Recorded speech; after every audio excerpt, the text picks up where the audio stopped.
오늘은 절세에 최적화된 정관 개정에 대해서 영상을 한번 준비해 봤는데요. 자, 과연 어떤 내용들이 이 절세에 도움이 될 수 있을지 이 영상을 통해서 확인하시기 바라겠습니다. 사업의 목적입니다. 이제 사업의 목적은 이제 법인이 영위하고 있거나 향후 영위하고 싶은 내용을 상세하게 기재하는 것이 좋고요. 향후에 추가할 수도 있지만 또는 변경 또는 추가 시에 등기 비용이 발생을 하죠. 그렇기 때문에 개정할 때 사업의 목적도 같이 추가하는 것이 좋겠습니다. 예를 들자면 부동산 임대업이나 통신 판매업, 유통업 등 이제 향후 사업 확장 가능성이 있는 이런 목적들을 추가해 놓는 게 좋겠습니다. 다음은 공고 방법입니다. 상법에서는 어떠한 특정한 법률 행위를 할 때 이제 공고하라고 되어 있거든요. 여기서 이제 특정 법률 행위라고 하는 것은 감자, 합병, 분할, 해산 이런 걸 말하는데요. 대부분의 원시 정관에서는 이제 신문사에 공고하도록 이렇게 되어 있습니다. 하지만 이제 이는 공고하는데 상당한 비용이 들어갈 수밖에 없거든요. 그래서 비용이 들어가지 않는 이제 회사 홈페이지에 공고할 수 있도록 이렇게 정관에 표시를 해 놓는 게 좋다라고 생각을 합니다. 다음은 발행할 주식의 총수입니다. 상법상 발행할 주식의 총수에 대한 이제 제한 규정은 없습니다. 따라서 정관 변경 시에 앞으로 발행할 주식의 총수는 이제 최대한 많이 확보하는 게 좋겠고요. 그 이유는 회사가 이제 사업의 목적을 추가하면서 또는 증자 또는 이제 투자가 필요하게 되는데 이때 유상증자를 진행하게 되죠. 종합건설업이라든지 의약품 도매업이라든지 방송통신업 등의 사업에는 이제 최저 자본금 규정이 존재를 합니다. 그렇기 때문에 이제 발행할 주식의 총수가 좀 크게 필요하게 되겠죠. 그래서 정관 개정을 할 때 앞으로 발행할 주식의 총수를 넉넉하게 해놓는 게 좋다라고 생각을 합니다. 다음은 주식 양도 제한 규정입니다. 자, 주식 양도 제한은 일정 조건을 만족해야 주식을 양도할 수 있도록 정관에 제한을 가하는 행위입니다. 이러한 절차를 거치지 않고 만약에 주식을 양수도 하면 그렇다고 하더라도 주주 간 계약은 유효합니다. 하지만 그 주주가 회사에 대항하기에는 어려울 수 있겠죠. 그렇기 때문에 이제 주식의 양도 제한을 두는 게 좋고요. 최근에 이제 가족 간에도 주식 이동이 이루어지는 경우가 굉장히 많습니다. 이제 경영권 안정이라든지 업무적 혼란 방지 등을 위해서 이렇게 주식 양도 제한은 필요한 조항이라고 생각을 하고요. 다음은 주권 발행입니다. 비상장 기업의 경우에는 이제 대부분 주권을 발행하지 않고 있죠. 주권이 발행되어 있으면 이제 유리한 점이 굉장히 많습니다. 주식 이동 시에 총평균법이나 선입선출법이 아닌 이제 개별법을 활용할 수가 있습니다. 이제 개별법은 이제 취득 원가를 명확하게 확인할 수 있고 이에 따라서 세금을 현저하게 줄일 수 있기 때문에 주권 발행을 통해서 개별법을 이제 활용할 수 있도록 이렇게 해놓는 게 좋고요. 그래서 이 주권 발행은 이제 법인의 잉여금 처분이나 상속, 증여, 가업 승계 등에서 매우 중요한 이제 작업 중 하나가 되겠습니다. 주권 발행에 대해서 말씀을 드렸고요. 다음은 이익 소각입니다. 이익 소각을 말씀드리기 전에 주식 소각을 먼저 말씀을 드리면 이제 주식 소각은 크게 두 가지로 구분이 되죠. 이제 자본 감소의 규정에 의한 것과 정관 규정에 따라 주주에게 배당할 이익을 재원으로 하는 이익 소각 이렇게 두 가지로 구분이 됩니다. 그래서 자본 감소의 규정에 의한 이제 감자 소각과는 달리 이익 소각은 정관 규정에 따라 주주에게 배당할 이익을 재원으로 하는 소각이기 때문에 이제 이익 소각은 정관에 이렇게 표시가 제대로 돼 있어야 향후에 과세 관청과 분쟁이 있을 경우에 긍정적인 역할을 할 수 있겠죠. 그래서 이익 소각도 꼭 필요한 내용이라고 말씀드릴 수 있고요. 다음은 준비금의 자본 전입입니다. 이 준비금의 자본 전입은 이제 무상증자입니다. 무상증자를 준비금의 자본 전입 이렇게 얘기를 하는데 준비금의 자본 전입 즉 무상증자는 이사의 결의에 의해서 준비금의 전부 또는 일부를 이제 자본에 전입할 수 있습니다.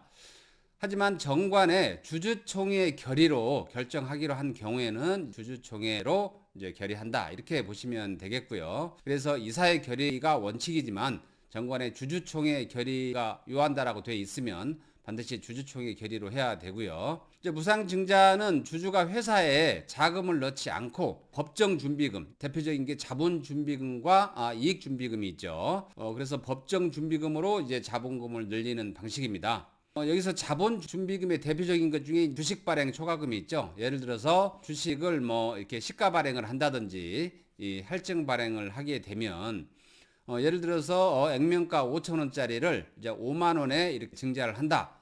그러면 5천 원은 자본금으로 가게 되고 4만 5천 원은 주식 발행 초과금 이제 이렇게 가게 되겠죠. 이걸 이제 주식 발행 초과금이라고 하는데요. 이건 자본 준비금 중에 하나인 이제 자본 잉여금이 되겠습니다. 그다음에 이익 준비금은 현금 배당을 하게 되면 이제 배당액의 10분의 1 이상 이익 준비금으로 의무적으로 적립을 해야 됩니다. 물론 자본금의 2분의 1이 될 때까지만 하나입니다. 만약에 향후에 이제 무상증자가 필요할 수도 있기 때문에 이익준비금을 10% 이상, 즉 배당을 할 때 10% 이상 하면 되기 때문에 10%가 아니라 50%, 100%까지도 이익준비금에 넣을 수 있습니다. 향후에 그렇게 한 다음에 이제 무상증자를 진행할 수가 있겠죠. 왜냐하면 이제 금융권에서 가끔 이제 자본금을 늘려야 대출을 해줄 수 있다 이런 이제 요청이 오는 경우가 있거든요. 이제 이런 경우에는 이제 무상증자가 매우 유용하게 이제 활용될 수 있겠습니다. 다음은 이사의 책임 감면입니다. 상법에 의하면 이제 이사의 책임 감면은 이제 정관에 규정되어 있어야만이 유효합니다. 즉 정관에 없으면 이사의 책임 감면을 할 수가 없고요. 이제 현행 상법 400조에는 어떻게 나와 있냐면 이사의 회사에 대한 책임은 총 주주의 동의로 면제할 수 있습니다. 예를 들어서 주주 전원이 동의를 하게 되면 이제 이사의 책임 감면 100%가 가능하고요. 그런데 만약에 총 주주의 동의가 없을 경우에는 주주가 이제 이사에 대해서 소송을 제기하더라도 이제 회사가 정관 규정에 의해서 이사의 책임을 최대한 감면할 수가 있습니다. 1년간 보수액의 6배 또는 3배까지만 이제 배상이 이루어질 수 있도록 이제 이사의 책임 감면 조항을 정관에 둘 수 있기 때문에 이사의 입장으로서는 이제 이사의 책임 감면 조항이 정관에 들어가 있으면 좋겠죠. 다음은 주식 매수 선택권입니다.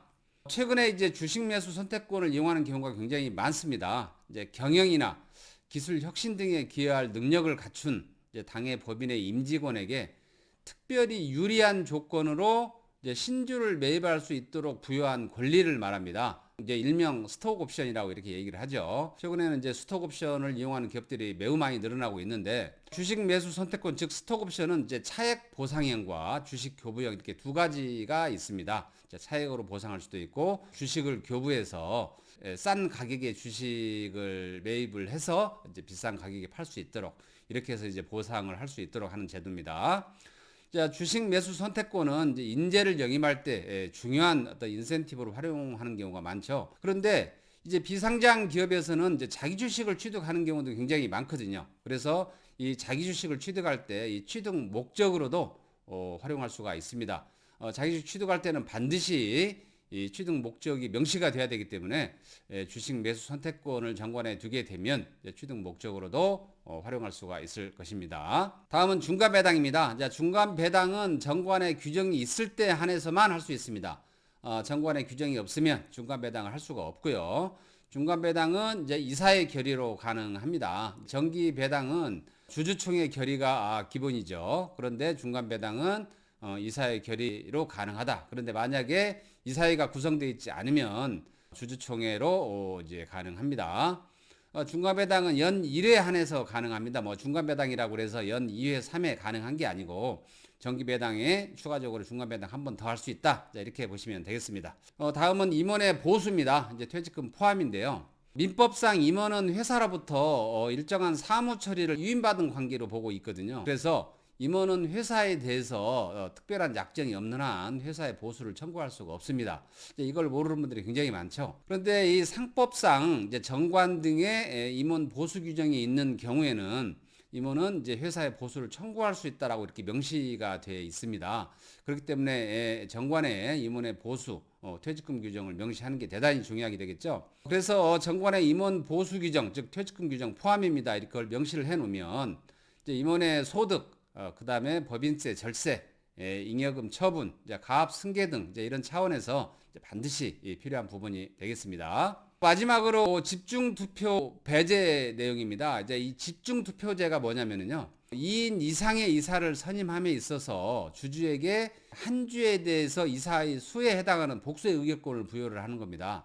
즉 이사를 2명을 선임한다. 그러면 한 주에 대해서 2주를 부여를 하는 거죠. 그리고 동시에 투표를 하게 되는 겁니다.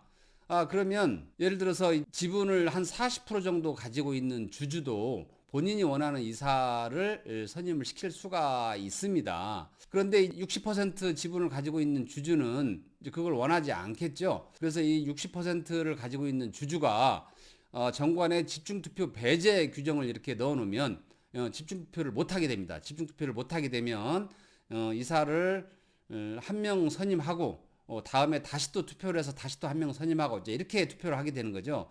그래서 집중투표 배제를 하게 되면 즉 60% 주식을 가지고 있는 그 최대 주주가 본인이 원하는 이사를 다 선임할 수 있게 되는 겁니다. 그래서 대부분의 이제 상장 회사들은 이제 집중투표 배제 규정이 있고요.